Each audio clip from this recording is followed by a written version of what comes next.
too. So I just want to extend my condolences to the family of Butch Raquel.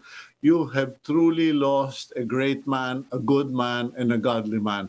And I hope that the Lord will comfort you in this time of bereavement. Maraming salamat kasamang Butch Raquel. Anyway, moving on to our program. Today, we have two guests. Parehong magandang binibini. Hindi ata tama yung binibini kasi yung isa alam ko may asawa na, Mayora. We will be speaking with Mayor Joy Belmonte of Quezon City. Updates lang kung ano nangyayari kasi para pong napaka-unfair na laging sinasabi, Quezon City has the biggest number of cases. Parang kawawa naman yung Quezon City because when you think about it, sila rin yung pinakamalawak ang teritoryo at pinakamarami ang mamamayan. They have the biggest area, political coverage, and land area, and also population. So of course, by consequence, syempre, hirap din kontrolin. Kung yung maliit ng bayan, hindi makontrol yung COVID, yung pang malaki. Anyway, we'll speak to Mayor Belmonte, catch up with her. Syempre, nasakop din niya yung, yung Maginhawa Community Pantry, which she defended. And after that, before that, we will speak first to Roren Marie Chin, Public Information and Assistance Division Chief ng National Privacy Commission kasi ang dami pong umaangal ngayon tungkol dito sa mga malware. Yung nagkakabastusan ba sa Facebook? May magtatag sa'yo, akala mo friend kasi tinag ka, bukas ka naman nung tag, biglang sapul. Ibang klaseng pelikula yung makikita mo. Medyo bastusan en grande po. And then, yung mga kaibigan mo ngayon, matatag din. Akala ngayon ng mga kaibigan mo, hindi ka red tag, bastos tagger. Okay, so we'll talk about that. But more importantly, I'd like to speak to Ms. Chin regarding the issue of privacy kasi it's very disturbing when an officer of the military, namely Major General General Parlade, I don't even know his first name, magsasabing, pinoprofile namin yung mga tao. Parang, hello, without provocation, without basis, trip mo lang, man-profile. Pero we'll find out from Ms. Chin, is this correct? And what will the National Privacy Commission do about this? In the meantime, the time is 8:07 para sa inyong mga bumangon ng maaga. And just a reminder, don't forget yung sinasabi ko sa inyo, what is your one goal for today? Kung meron kayong isang gustong magawa ngayong araw, ano yun? Dapat ba yun ang priority ninyo? Kasi alam ninyo, mahilig tayong lahat gumawa ng to-do list. Sabi nga ng anak ko na nasa Holland, Netherlands, she said, Dad, I just read a particular article that says you should never have more than 7 things on a to-do list per day. Sabi ko, as far as I'm concerned, I focus on one big thing first and the rest will to follow na. Okay, so in the meantime, let's, by the way, sharing lang po. Kahapon medyo ninervyos po ang yours truly kasi di ba I was sharing with you the use of an oximeter. It's a small electronic device that you insert your finger into and it reads the oxygen level in your blood plus your pulse. Medyo na-scare tactic na naman ako kahapon nang walang yung oximeter ko kasi bumaba po to 91. So medyo kargado ang kuya ngayon ng gamot. Please pray for me. And please, if you are like me who has COPD, chronic obstructive pulmonary disease, you have asthma, you have upper respiratory complications, get an oximeter because it could mean the difference between immediate medication or loss of life. Let's move to the front page of the Philippine Star, Gabriel. Ayan, ang picture ng Philippine Star. Ayan ha, okay. So, teka muna, relax lang kayo. Tinitingnan ko pa yung front page. Hindi ko nabili yung dyaryo ngayong umaga eh. Pero ito po ang mga balita. Ayan ha, ayan, nakikita nyo, 5 regions running out of ICU beds. Okay, let's go to the news. The Department of Health reports that intensive care units or ICU beds continue to be at a high or critical rate in 5 regions despite stricter quarantine measures. These regions are NCR or the National Capital Region, Metro Manila, Cordillera Administrative Region, dyan sa bandang Baguio, Mountain Province, Kalinga, etc. Region 4A o dito sa Cavite, Laguna, Batangas at Quezon, and Region 2 and Region 3, bali Northern and Central Luzon. Paalala lang po, no, the quarantine measures is not going to be able to reduce this overnight, especially because we are dealing with what is suspected to be now an airborne disease. Kumbaga, parang TB, parang ang tawag nila, trangkaso, sipon, etc. Kumbaga, walang tao, pumasok ka, meron palang nagdaan doon, sapul ka. So, yung pong mask, social distancing, hand washing, tsaka kung di nyo naman kailangan lumabas, wag na kayong lumabas. In other news, ito pa, 13 million vaccine doses are set to arrive in the country before mid-year, which I suppose would be June, July. Vaccine czar Carlito Galvez Jr. said at the joint hearing of the House Committees on Health and Trade Industry. Comment lang po dyan, ito kasi ang problema. Tinanong si Secretary Galvez ng mga congressman, kailan ba talaga darating? Meron ba talagang darating? So, kinailangan sagutin ni Secretary Galvez. But if you recall, Secretary Galvez has repeatedly said there is no schedule or kumbaga walang eksaktong petsa, there is no exact date that pwede niyang ibenta o pwede niyang gamitin collateral. Kumbaga, walang kasiguruhan. There is no guarantee that the vaccines will arrive on such and such a date. So, ito pong mga ganitong mga nangyayari, magkakahiring, lalabas sa balita, medyo careful po tayo dyan kasi napapaasa lang eh. Ewan ko ba kung ba't tanong pa ng tanong itong mga congressman. With all due respect, I know you want to find out what the executive department is doing. Isn't it obvious? Remember the term? Somebody dropped the ball. The Department of Tourism wants the lifting of the movement restrictions in NCR Plus. Tourism Chief Bernadette Romulo Puyat said that she will push for this once the modified enhanced community quarantine is lifted by the end of the month as scheduled. Kumbaga, hindi naman yung masisisi si Secretary Bernadette Romulo Puyat kasi kung nakakagalaw, if people can move around, the economy moves with people. The problem is, as people move around, so does COVID-19 and its minions. Yung kanyang friend from UK, kanyang friend from South Africa, from Brazil, from Visayas, etc. Ay nako po, ang daming variants ng COVID-19. So this is going to be another debatable point. You all know that I love Secretary Bernadette Romulo Puyat. Masipag, talagang porsigido.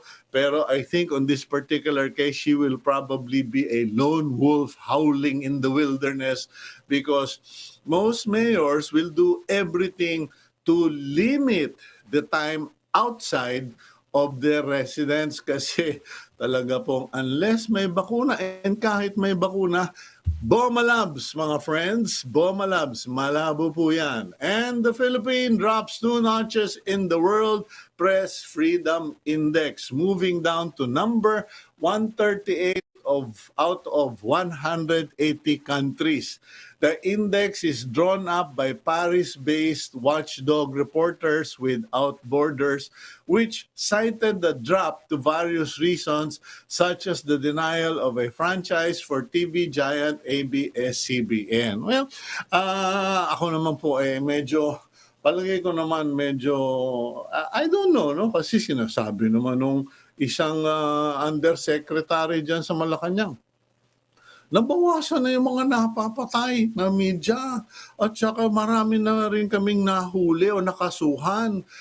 Lalo na yun doon sa ano ba yung yung Maguindanao Massacre. Marami silang nakasuhan doon kanya maganda pala. Okay, but anyway, we are able to comment, we are able to criticize, we are able to write. So medyo, if there are issues on the franchise, hounding of journalists, etc., yan naman po talaga ang katotohanan. I just hope that this government, the administration, and the president understands that we are your partners.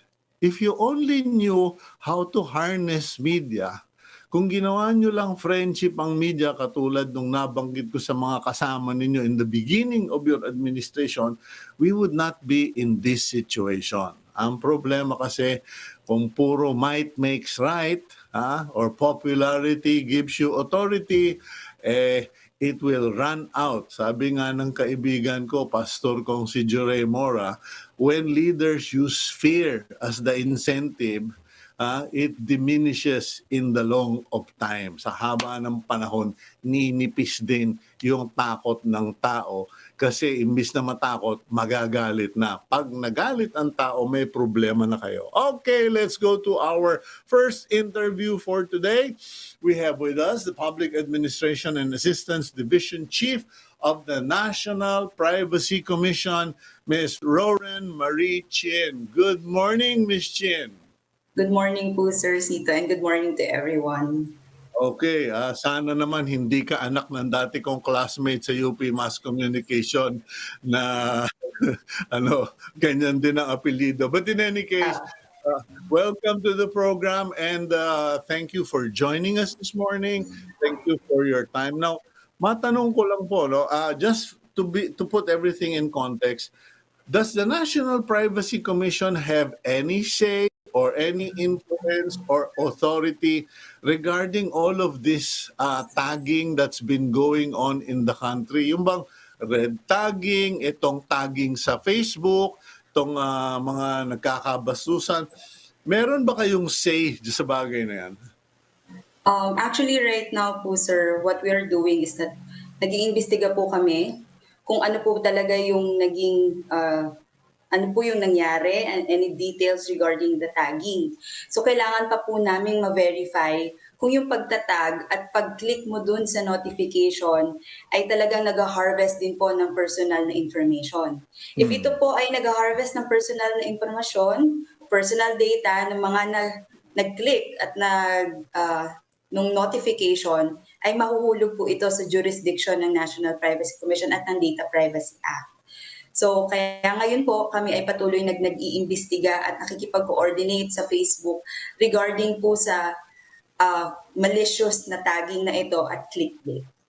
Okay, the Department of Justice, para alam ng mga ating tagapanood, Office of Cybercrime said on Wednesday that it has raised the matter to Facebook Asia Pacific Legal Law Enforcement Outreach. Facebook said it already took down the page and sanctioned its administrators. Now, matanong ko, let's expand the circle wider, not just with tagging, kasi let's bring it home, no? Yung misis ko, mainit ang ulo. Every time na lang na biglang may lalabas na unsolicited offer, mga promo, etc. And she said, how on earth do these people even get my number?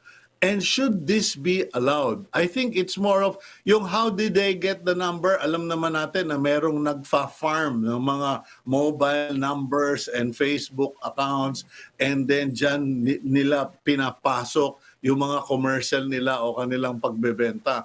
But the fact that it's unsolicited, that it's spam, and it is an invasion of my privacy, does the National Privacy Commission have authority, or can you actually move to pass a law for Congress to move to pass a law para matigil yan? Kasi parang, yes, it's free market, pero parang invasion of privacy rin.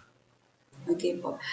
Regarding naman po sa mga unsolicited text and promotional, no, meron po kasi tayo na direct marketing na tinatawag. Kung itong direct marketing, ibig sabihin, ikaw po talaga ay targeted.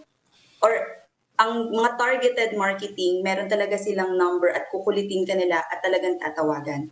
So ito po ay hindi po pinapayagan ng ating komisyon. So meron na rin po tayong natatanggap ng mga complaints regarding dito at ina-actionan naman natin.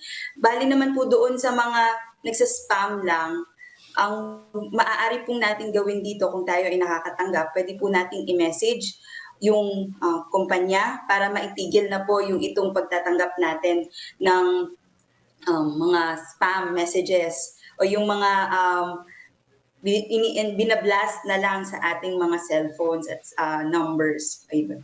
So pero po pag target marketing na talagang ikaw ay talagang pinuntahan, ikaw talaga ay tinext, alam yung pangalan mo, ang complete mong address at ang iyong cellphone, ito po ay ipinagbabawal. Kumbaga parang, "Hi, Miss Roran, I'm Cito Beltran and I'd like to give you this fantastic offer. Makakabili ka na ng luxury sports car." Yes po. Yan po ang Kaya tawag natin, targeted marketing. yan nakakapikon. Parang alam naman yung wala akong pambili, inaalok pa niyo ako ng sports car, mga damo ho kayo. Anyway, so pag targeted marketing, we can go to the National Privacy Commission. Meron ba kayong hotline na pwede naming puntahan para isumbong itong mga pasaway na to? Opo. Sa ngayon po kasi dahil po at tayo po ay nasa pandemya, ang ginagawa po natin is online po, pwede tayong mag-file ng complaints. Ang kailangan lang po natin ay sundan yung link, yung steps doon sa ating website sa privacy.gov.ph, mechanics on how to file a complaint. So, 4 lang po yan, madali lang at pwede nyo na pong isend through online. Sa email lang po na complaints@privacy.gov.ph. Okay, is the National Privacy Commission making any efforts or working on any proposed legislation that would prohibit this type of unsolicited, unwelcomed marketing offers or spams, etc., etc.? Kasi from what I know, Ms. Chin, in Europe or in the European Union, in EU, bawal na bawal yung i-harvest mo yung data, bawal na gagamitin mo yung data para mag-offer kasi may batas sila na pinagbabawal talaga. Ang ano po natin ay meron naman po tayong mga batas at mga guidelines na ginagawa regarding po dito. Ang immediate po namin nakikita na solusyon is talagang awareness doon sa mga individuals na meron po silang karapatan na to object to these kinds of marketing at pag an invasion, yung ano yung mga po is ang invasion ng privacy nila. So, kailangan lang po maintindihan ninyo na if you feel na kayo po ay na-violate, na palagi po kayong nakukulitan, pwede nyo pong tawagan yung data protection officer ng kumpanya na iyon, kung alam nyo at kilala nyo po, or pwede kayong tumawag or mag-file ng complaint sa National Privacy Commission. Okay, talagang itong aking executive producer medyo palagay ko na tag ito, pero hindi ito na red tag. Palagay ko to na Facebook tag itong si Gabi. Can we find out ano po ang lumabas sa probe nila so far, and meron ba raw kayong tips para maiwas na ito? Kasi ako talaga hindi ko binubuksan, period. Pasensya na, tawagin nyo na ako snabero, pero paranoid ako sa mga ganyan eh. What happened to your investigation? So sa ngayon po, ongoing pa rin po siya kasi kailangan pa po namin i-verify yung ating yung notification. Yung link po na yon, kung ito nga ba ay isang malware at nag-harvest pa po ng personal data. So ang ginagawa po namin sa National Privacy Commission, we have this quick response team. Currently po ay nakikipag-coordinate na sa Facebook kung ano po ba talaga yung naging goal at ng purpose po nung clickbait na yon, kung nag-harvest po talaga ng personal data. Mm. So naghihintay din po kami ng kasagutan na regarding kasagutan from our Facebook. Also, we are coordinating with the data protection officer nga nila. At ayun po, kailangan lang po pag tayo po ay parang suspicious yung pag-link yung pag-notify sa atin na bakit bigla ka na lang na nag-tag, wag na lang po nating i-click yung video na yon. At tayo po ay mag-revisit or mag-review ng ating privacy settings ng ating mga social media accounts. Not just the Facebook but also the social media account. At siguro naman po, lahat, lalo na sa mga nakaraan na mga nangyari sa atin regarding sa social media, it's best to regularly change our passwords. At kailangan strong po yung ating mga passwords na ginagamit. Okay, and siguro i-add ko na dyan, Ms. Chin, as you mentioned, it's not just Facebook. May mga nakikita rin ako sa Facebook, sa Viber, mga kaibigan ko, na meron silang lalabas na tap to join. Parang sabi ko, tap ka dyan, tap-tapin ko ulo mo, hindi style ito ng friend ko. So I guess it's just really, kumbaga sa merkado, buyer beware. For social media or the internet, user beware. But I'm just curious, no? Is this thing a locally generated attack? Or is this is it something that is coming from abroad? Kasi napansin ko, sabi ng DOJ, nakipag-usap sila sa Facebook Asia area, parang ano ito, China ba ito? Saan ba ito nanggaling? Meron ba kayo, at least can you tell us where it originated? Sa ngayon po, no, sa National Privacy Commission and also sa mga IT security forums, pinagdidiskusyonan po talaga kung saan po ito nanggaling at kung ano yung goal at objective ng itong malware man to o virus. So kailangan pa po namin further confirmation and verification nga po katulad ng ginawa ng DOJ. We are still coordinating po with the data protection officer of the Facebook regarding po dito. Kasi ang nakakatakot po dito, baka hina-harvest na po yung ating personal data doon sa social media. So kailangan pa po namin i-verify before po kami makapagsabi na ito ay talagang national lang o local dito sa Pilipinas or talagang worldwide itong nangyayari. Okay, kanya ako naman po natanong yan, Miss Chin, kasi alam mo naman, depende on which side you are with or you are listening to, there are people who are claiming, oh, the antis are using that, oh no, the pro is using that, etc. Panggulo sa ating local situation, local political situation. So I just want to help the public understand whether ito ba ay gawa-gulo sa Pilipinas o may nanggugulo ng Pilipinas from abroad. Okay, Ms. Chen, quick question na lang regarding the Privacy Commission's reaction to the profiling issue. Yung sinabi ni General Parlade na pinoprofile nila yung mga tao behind the community. Parang hello, unless may ginawang kasalanan ang isang mamamayan, parang walang batayan para i-profile mo yung tao. Kasi, di ba, sana kung nakita ko na may kasama akong iba, meron akong nakitang may kahalubilo ako na hindi kaayos-ayos na tao, that is a basis to profile me. But if someone just wants to profile anybody, it's not acceptable. Okay. Actually po, in our commission, we denounce unlawful profiling, harassment, and discrimination po. Ang paggamit po kasi or pag-process ng personal na impormasyon, kailangan po legitimate o legal. Legitimate, meron po tayong legitimate purpose at legal na basis para po tayo makapag-collecta ng mga personal na information and especially sensitive personal information. So, ito pong mga nangyayari po na pag-profile, kailangan lang po maintindihan din po ng mga tao na meron po silang karapatan to be informed bakit po sila profile. Pwede po silang magtanong, bakit po kayo nangongolekta ng personal na impormasyon ng mga tao? At kung wala pong legal na basis at wala pong, kumbaga dapat po may law na nagpro-provide o nagiging basis po kung bakit tayo kumukuha ng mga personal na impormasyon. So pwede po silang mag-say no, mag-object, mag-refuse to this kind of collection.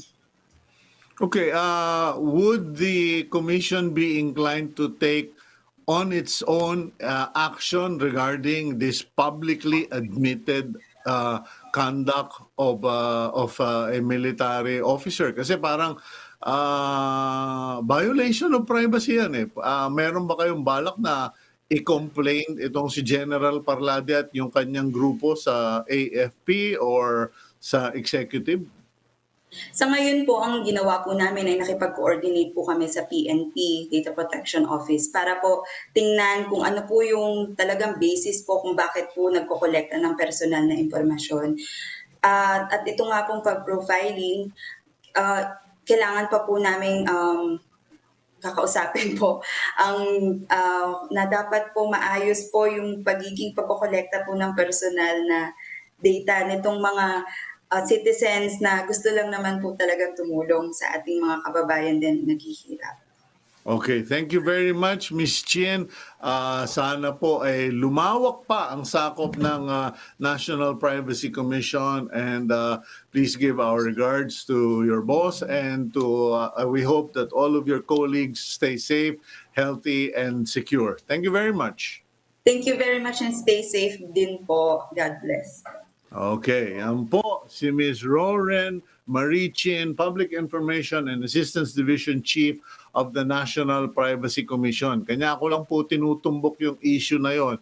Yung mga naging issue dyan sa Maginhawa Pantry at sinabi ni General Parlade na pino-profile talaga nila. Eh alam niyo po, profiling is a technique or an instrument or a practice used by international law enforcement agencies to combat terrorists, okay? It is not used to terrorize civilians. Kung openly mong sasabihin, pinoprofile namin kasi gusto namin malaman ganito, parang hello, parang nananakot na tayo niyan o nakakatakot na yan. We should be careful about just using this. Kasi alam niyo po, kung meron kayong mga binata dyan, o kahit na yung hindi binata, yung mga DOM dyan, eh biglang makita nyo magandang alib, i-research nyo yung kanyang data, susundan ninyo, stalking yon. Eh ano pa itong naggagawa ka na ng maayos, biglang malalaman mo sa media na hindi ka lang ini-stalk, pinoprofile ka pa. Let's go for a quick break. When we return, hopefully better things to discuss with Quezon City Mayor Joy Belmonte here on Agenda.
Welcome back to the program agenda. I'm your host, Cito Beltran, and you are watching us via Signal TV channels 8 and 250, as well as on facebook.com/OneNewsPH through the assistance of PLDT Fiber Home Unlimited Internet. Okay, magaling po.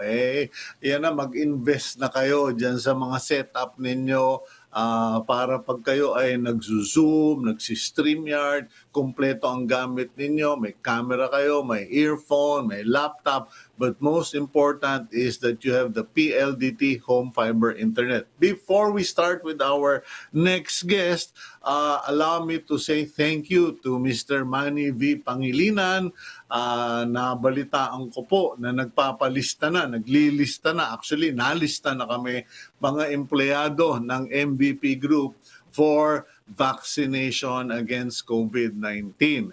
Tingnan po natin kasi hindi naman nagkukulang ang mga Philippine executives, whether it's the MVP Group, the Ayala Group, San Miguel, yung Concepcion Group, etc., sila Ricky Razon, lahat po sila pumusta na, umorder na sila ng bakuna. Ang problema natin, merong bang darating na bakuna? And speaking of bakuna, that is the problem that Quezon City seems to have because medyo parang, alam nyo, lumaki po ako sa Quezon City in my youth, dyan sa UP Village. Parang nakakalungkot pag every time there is news, sasabihin, nangunguna pa rin ang Quezon City sa bilang ng mga COVID cases. Sabi ko, anak ng ewan naman, paano hindi sila mangunguna? Ang laki-laki nila, ang lawak-lawak ng lupain. Kausapin natin yung may-ari ng Hacienda Quezon City. Hindi po may-ari. Nagpapalakad ng Hacienda Quezon City. Mayor Joy Belmonte, good morning, Madam Mayor. Good morning, Cito, at magandang umaga po sa lahat ng tumatangkilik sa ating pong programa ngayon. Pasensya ka na, inaaliw lang kita, yung Hacienda Quezon City na napakalawak. Kasi, I mean, sincerely, sometimes there are days I get annoyed because you constantly hear Quezon City still has the highest number. Parang obvious ba ang lawak-lawak ng Quezon City. But having said that, what is the real situation and how are you coping with COVID cases in Quezon City? Well, here in Quezon City, I think the situation is not very different from the rest of NCR. We have to remember that we're still one contiguous body, with the rest of the 16 LGUs. And so here, nagkataon lang syempre that we have 25% of everything, the land and the people. So talaga naman pinakamarami lagi ang reports kapag Quezon City araw-araw. Teka, Mayor. You're telling me, kung titingnan ko yung mapa ng buong NCR, yung 16 cities and 1 municipality, 25% or 1/4 of that land area at population is Quezon City. Yes, it is about 25%. For Walang niya. Ang laki pala talaga ng Hacienda Quezon City. Okay, so carry on. Kaya totoo naman talaga na in absolute numbers, we are always going to be number one. Hindi naman namin yan dinideny, pero siguro ang lagi kong sinasabi, tingnan natin yung mas fair na metric, which is the attack rate. And pag tinignan mo yung attack rate, which is number of cases per 100,000, hindi naman number one ang Quezon City. Sometimes Quezon City went as low as number 15, minsan number 13, umabot sa number 11. So hindi naman tayo ang worst in terms of per capita cases, But having said that, of course, since we are one contiguous whole, our people work in other cities, their people live in Quezon City, it is incumbent upon us mayors in the Metro Manila to work together because what is good for one is good for all. Kaya lagi kaming nagmi-meeting at lagi kaming nag-iisip ng iba't ibang polisiya para matulungan ang buong kabuang NCR, Cito. But our situation now, just for the information of our residents, we have about 10,000 active cases. That represents about 15% of all cases in Quezon City. And that already is an improvement from a high of about 20% we had sometime in the end of March, or early April. So, but the numbers are fluctuating. They're unstable. I I work with the Octa Research. Sila po ang consultant namin sa Quezon City. And every week nagmi-meeting kami at meron akong pretty good idea kung ano ba yung nangyayari sa aming lungsod. So as of now, unstable ang bilang, minsan mataas, minsan mababa. Yung ating positivity rate as of this week bumaba na, pero yung reproduction number medyo tumaas. So ganun ang nangyayari ngayon. Hindi siya stable number, no? And ang ginagawa natin, or if you would may tanong ka, Cito, I'll answer that first.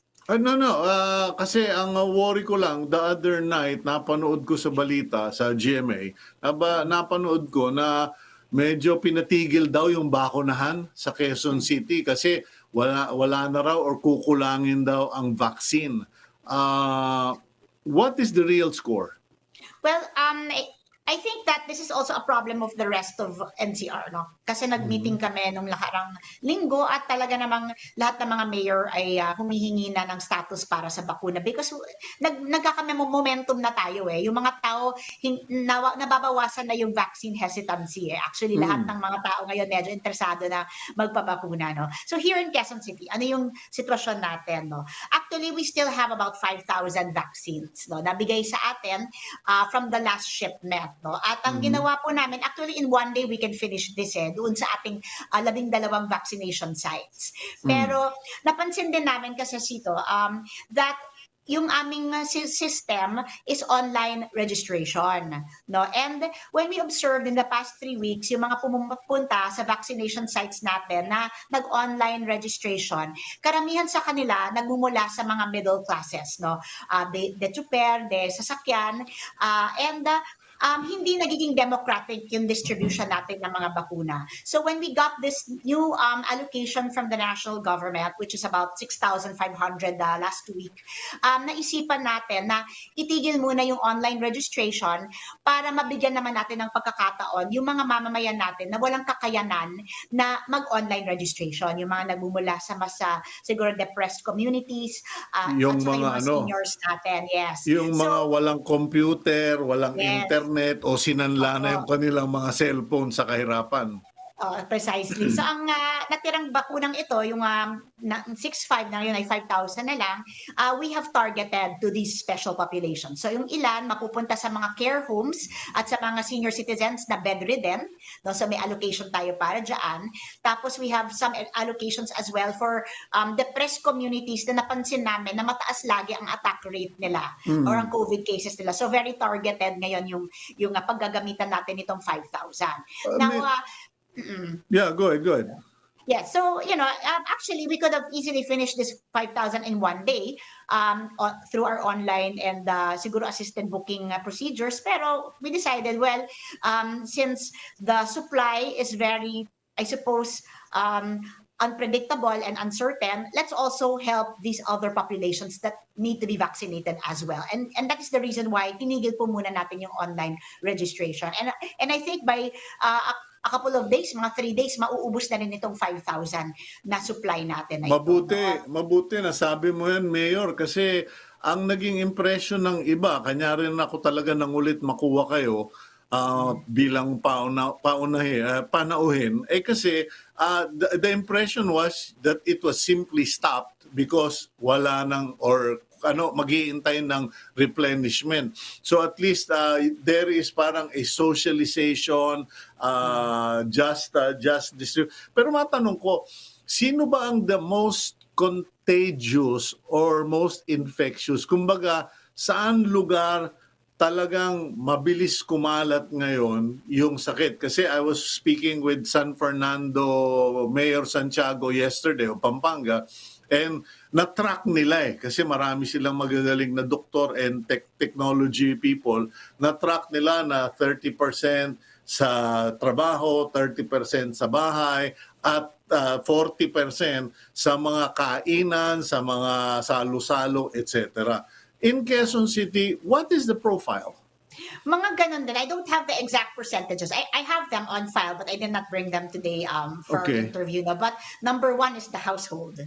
This one is something that we did not experience last year, by the way, na bahay-bahay na, pamilya na ang nahahawa. When you say, sorry Mayor Joy, kasi crucial lang itong tanong na ito. And I'm not being elitist or I don't want to be politically incorrect, pero pag sinabi mong household, is this the household in the depressed community? Kasi may mga tao ako alam sa Quezon City who are in the upper middle class na nagsabi, Cito, okay lang hindi kami muna bakunahan. Bakunahan nila yung mga nasa depressed community kasi yun mga nakatira patong-patong ang mga bahay. Actually, Cito, that's false. No, it's all households. Hindi walang dinidistinguish yan na social class, no, based on our data. And case in point, Cito, is my household. Of course, I'm not exactly a big house, but I hardly see my family.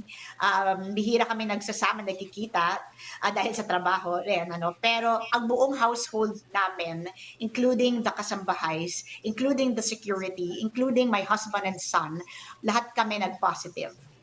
And that just goes to show that this virus we're dealing with, when I talk to the doctors about it, it's a different kind of virus. It's a very infectious virus. And I have many, many friends also whose entire households have been affected.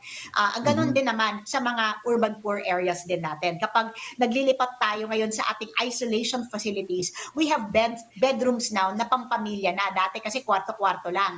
O kaya cubicle-cubicle lang kasi isa-isa lang sa bawat tahanan ang nahahawa. Ngayon, buong pamilya, buong angkan na ang ating dinadala sa ating facility kasi lahat sila ay nahawa sa household. At wala nang mahirap, wala nang mayaman, wala nang squatter, wala nang elitista, lahat tinatamaan. Mayor, please allow me to just go for a quick 1-minute break and we'll get right back to you because all the information you're sharing is really, really relevant right now. Please bear with us. We'll be right back. Thank you.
You're back here on Agenda. I'm your host, Cito Beltran, and you are watching us via Signal TV channels 8 and 250, as well as on Facebook.com/OneNewsPH, brought to you by PLDT.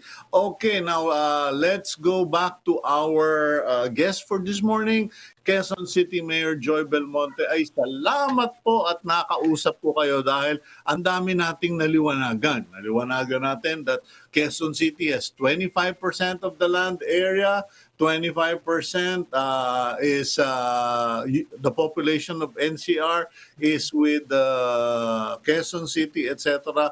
Ang tanong, Mayora, ano pa ang mga balak ninyo? Because, in San Fernando, I noticed what they did was they placed time limits on people when they go out. Meaning, pag pumunta ka sa palengke, ito lang yung window para sa palengke, ito lang yung window para sa supermarket. And sabi ko, genius ang nakaisip nito kasi parang hindi mo nila lockdown, pero nililimitahan mo yung galaw ng mga tao. What's the strategy for Quezon City? Well, there are very many nice and beautiful strategies that we can adopt here, but the problem is what can be adopted in other LGUs might be difficult in a situation such as ours, where Mm. probably manpower is limited compared to the size of the population and the size of the land area. No, napakaganda yung idea ng time limits, pero paano mo naman i-enforce sa aming 81 na palengke? Alam mo, ganyan Mhm. kadami yung talipapa at palengke sa ating lungsod. No? So may mga ganon. Although we have already in place certain measures also to make sure that our marketplaces are safe, at kanya-kanya yan, na iba-iba yung strategy depending also on the size of the barangay and the Mm. number of patrons. Kasi No? kasi So meron, Mayor, pasensya ka na Mayor, kasi uh, nangyari na 'yun nung sa nung sa Pasig yata 'yun, I can't remember last year. Parang sinabi nila, "Okay, 8 to 9, total kayo naman ang unang mga gumigising, kayong mga senior citizen, mag-grocery na kayo ng 8 to 9. After 9, ito namang age group na ito. After lunch hour, ito naman yung mga namamasukan." Parang gano'n, broken schedule yeah, para lang oo. hindi nagsasabayan. Oo, so kaya nga yun ang point that I wanted to raise, Oh, Cito. okay. Every barangay, because I want to empower the barangays. Napakalaki ng lungsod. I don't have a centralized system. Yun ang gusto kong i-stress, no. Wala tayong centralized system dahil napakalawak ng ating lungsod at iba-iba rin ang profile in terms of demographics, in terms of size, in terms of socio-economic situation sa bawat barangay. So every barangay, I have instructed them to come up with their own schemes, no. Para sa palengke, para sa grocery, para sa pag-ensure na yung mga tao nasa bahay by the curfew hour, yung enforcement methodologies nila, etc. Iba-iba yan, no? But then, it's guided by the general guidelines that I always issue. So, meron tayong mga palengke na ganun nga, na alphabetical. May mga palengke tayo na per barangay kasi one big palengke serves several small barangays. May mga palengke din tayo na kailangan isang miyembro lang talaga ng pamilya ang pupunta. So they still use the quarantine pass system even if that's not no longer necessary under the MECQ system. No? So every barangay has their own system. So what I'd like to say is I cannot tell you one particular system being used in Quezon City because iba-iba yan. No?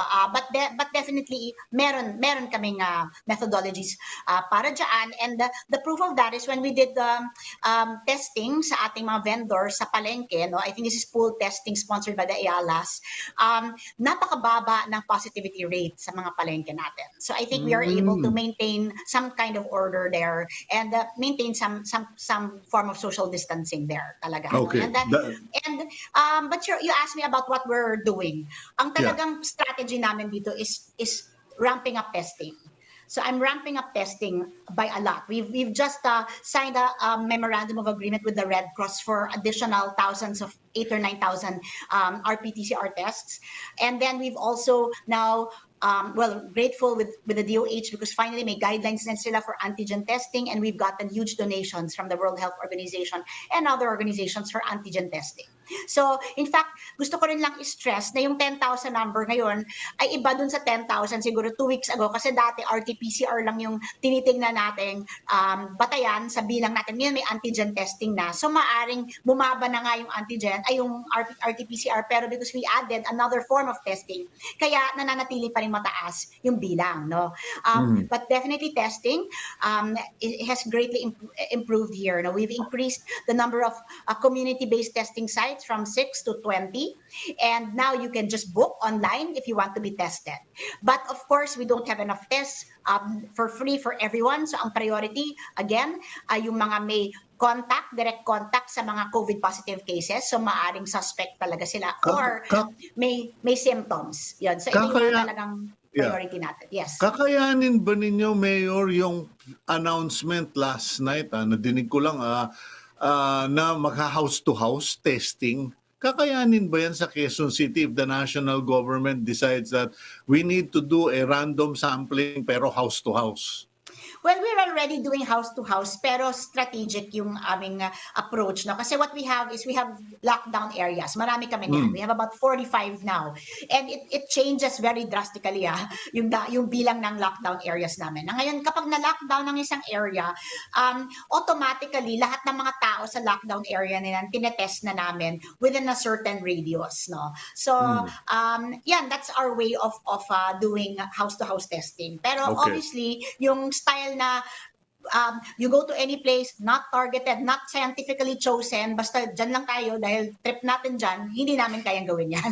Meron Pao- tayong strategy. Mag-uubusan tayo ng pera dyan. Totoo yun. And ang second strategy ko, of course, ito is kailangan mahiwalay talaga yung mga positive. So balak nga namin, magpa-test ka na sa community-based testing, tapos kung positive ka dyan, lalo na pag antigen ang nakikita na, ang gamit natin, agad-agad naman natin nakikita, move ka na sa isolation facility. And now, by the end of April, I will have an additional 1,000 beds. So, ang total dito sa Quezon City will be about 3,200 beds already. And I'd like to just acknowledge the Philippine Red Cross for helping us increase the number of bed spaces here in Quezon City as well. So, Okay. yan yung main strategies natin. We're down to 7 minutes, so mabilisan na lang tayo, Mayora, kasi ang daming Okay. katanungan. A caller just texted me, where are you able to identify or figure out paano nakakapasok into the households? Ano yung mode of transmission into the households such as yours?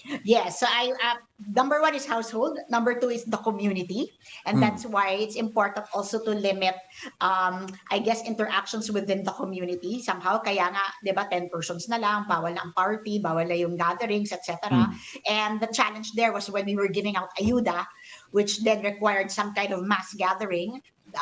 We really had to make sure to follow the health protocols there. And I really concentrated all my efforts to make sure na yung pagbibigay natin ng ayuda maayos at may social distancing. No? So community yung pangalawa. And I guess you get it from the community. But number three is workplace. So tingin ko, ultimately, sa workplace nakukuha, no, yung virus.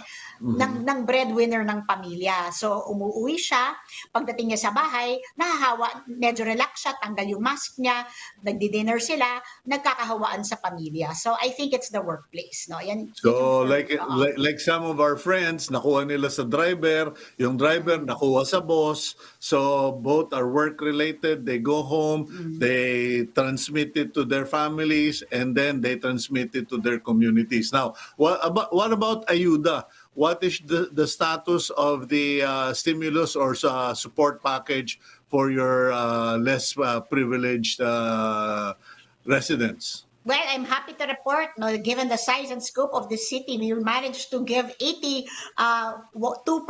already of our ayuda. So what does that mean? We have already served 2,222,525 individuals. Or in families, that is about 643,088 families. So to put that into context, we were given 2.48 billion, no, downloaded to our city. We have disbursed more than 2 billion already, and we have about 450,000 more to disperse to the rest of the population. So our target is, of course, 840,000 families. No? Is that And, is that helping improve or at least, lift the quality of life of those people? And is it in a way directly boosting or lifting also the economy of Quezon City? well, I'd like to think that it is, and I'd like to think that it does, no, also. So, actually, to be honest, Cito, maraming nagagalit sa akin, may liquor ban dito sa Quezon City. Dalawa lang yata kaming LGU na may liquor ban. Pero sabi ko, nakakatakot magbigay ng ayuda, tapos baka magamit sa pagbili ng liquor ng ating mga breadwinners. Yung liquor ban ba ninyo bawal magbenta? Kasi alam ninyo, yan ang pinagtatawanan sa iba-ibang lugar sa Pilipinas, ay sa NCR and NCR Plus. May liquor ban nga, pwede namang bumili at maglasing sa bahay. Hindi pwede, wala, hindi pwedeng magbenta. Hindi pwede magbenta, hindi pwedeng uminom in public places. Kung kayo ay pupunta sa ibang, kung gusto yung uminom, you have to go to another local government unit where this is allowed, no?